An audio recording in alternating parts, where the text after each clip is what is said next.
So, I want to know more about this new single. Why did you choose Enough Is Enough as the first single of the album? It just felt like a banging rocker, you know. We could have chosen any other songs off the record. But sent it to some people, everyone said, think Enough Is Enough should be the first one. So it's as simple as that. I mean, we only make singles. Yeah. We make a record and we go pick any song. Yeah. Okay. But I think it was like our management were really excited about it from the beginning as the song to sell concert tickets with. I think that was probably the plan, to release that and all the tour dates. Because we're trying to play places that are too big for us, so we got to sell a lot of tickets. And can you tell us more about this concept, the music video, and how it fits in the context of the album? It's not much context, but we're trying to make a video for it with another director first, and that kind of didn't work out. And then another director we used on the last album, we did the Countdown to Shutdown video, got involved, and he just went boxing. And then the rest, we kind of all piled ideas into it, of like how it's going to happen, and trying to avoid the sort of rocky, heroic boxing where, you know, you get beaten up, you got up on 10 or whatever. I wanted to be a boxer you don't like, who hits the referee and hits people in the crowd and stuff. It was also fun because he knew about a place in Romania where they shoot a lot of like Netflix stuff and things. So it was a fun place to go and shoot a video. We've never been there, I think. Yeah. So, all in all, it was a good few days. A lot of laughs. A lot of fucking boxing. Nice. Speaking of the album in general, what do fans can expect from it? This is so hard because we always think that we make a totally new record. We always think that, you know, we haven't made two records that sound the same. But to some people, they do. To some people, they're like, oh, why can't you sound more like that? It's impossible to know what people want or how they are going to listen to it and what they're going to think, you know. And so I don't know what to expect. It's what we've always done. We just continue making music, making records that we want to hear and play to people live, I suppose, and to the best of our abilities. You know, that's what it's all about. If we're not happy with it, I don't think anyone else is going to be that either. So it's really hard to try to explain. I mean, it's a rock record. It's a Hives record. We try to make a brand new sounding record, but like Pelle said earlier on the radio, it still sounds like the Hives. So I don't fucking know how to stop sounding like the Hives. I think they can expect a new Hives record. Yeah, Sure. that's great. I think that's it. And I think it's my favorite Hives record. Really? That's good. Do you have any favorite song from the album? Yeah, I've got a few. Yeah, there's one that sits really well with me, and that's "Legalized Living." It's a song on there. Yeah, I like.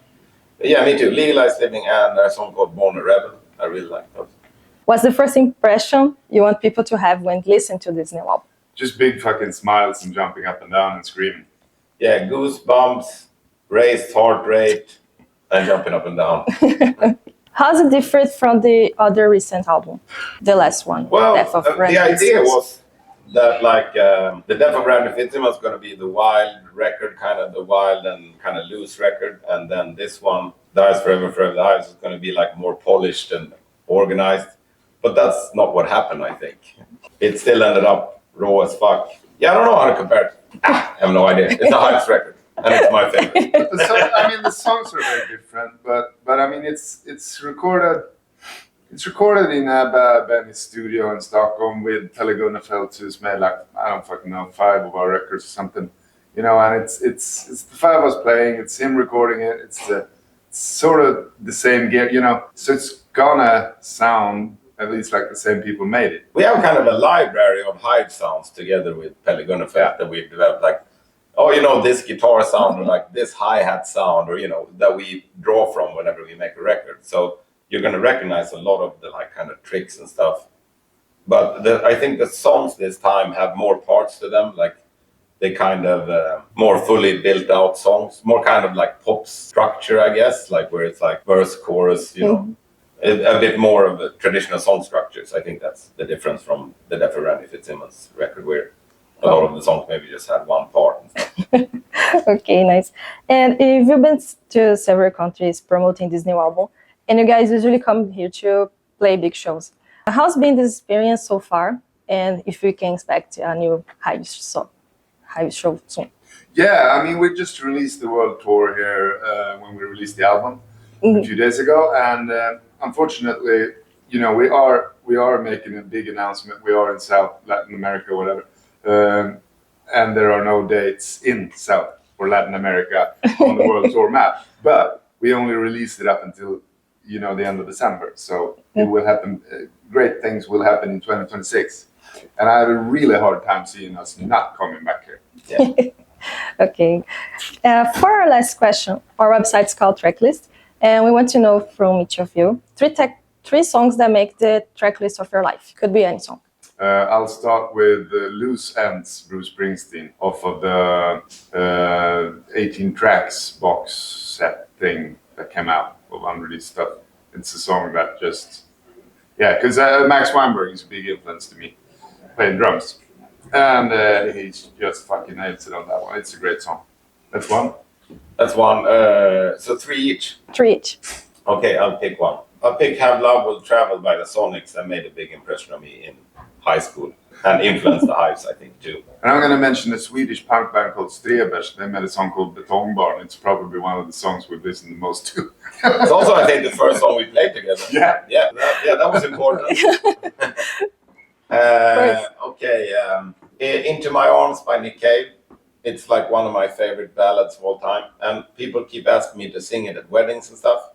So I've done that a lot. I really like that song. It's a fucking masterpiece. And my last song will be On a Rope, Rocket from the Crypt, from Scream Doctor Scream record.